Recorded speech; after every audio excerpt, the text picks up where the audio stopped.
조선 제7대 국왕 세조. 그는 왕좌를 빼앗았고 동시에 역사를 다시 세웠다. 일장왕이 된 작은아버지. 1452년 세종의 손자 단종이 12살의 나이로 조선의 왕이 됩니다. 하지만 조정은 혼란했습니다.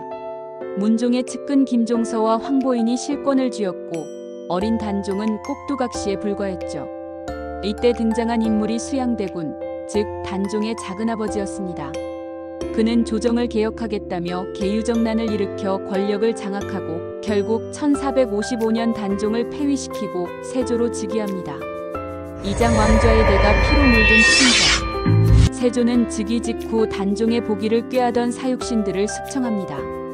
성삼문, 박팽년 등 충신들은 혹독한 고문 끝에 처형됐고 생존한 생육신들은 묵묵히 뜻을 이어갔죠.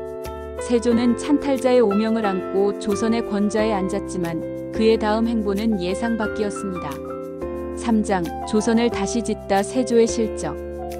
군사개혁 5위체제 정비. 기존의 병력을 개편해 정예중앙군 5위체제를 확립, 왕권 직속 군사력을 강화하며 반란을 원천 차단합니다.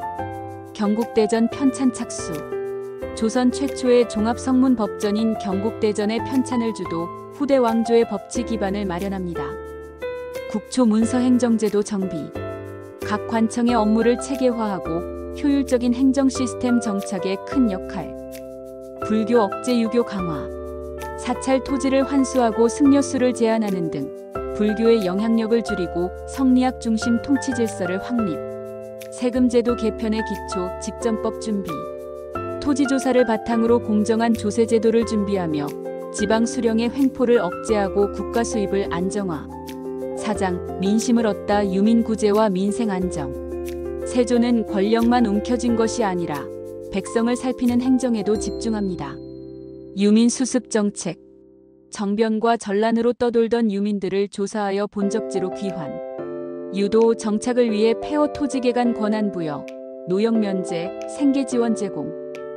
의창상 평창 통한 구휼 강화. 재해 발생 시 공무를 무이자 대여하고 피해 지역에는 세금과 군역 면제 등 적극적 조치. 잡세 정비와 부역 완화. 지방관의 부당 수탈 방지를 위해 자벽을 단순화하고 감찰 강화로 행정의 공정성 확보. 향촌 교화와 유교 교육 장려. 교육과 도덕적 질서를 바탕으로 향촌 안정 유도, 민심을 다스리는 무형의 통치도 강화. 5장 세조는 과연 악인이었을까? 세조는 분명 조카의 왕위를 찬탈한 인물입니다.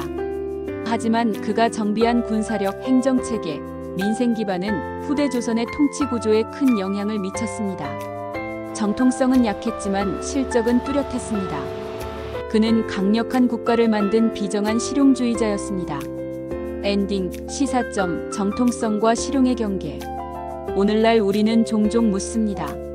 정당한 절차와 실질적 성과 둘 중 어느 것이 더 중요한가?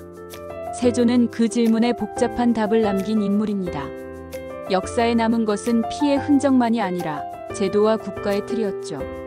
찬탈자의 그림자 속에서도 국가는 성장할 수 있을까? 타임키퍼였습니다.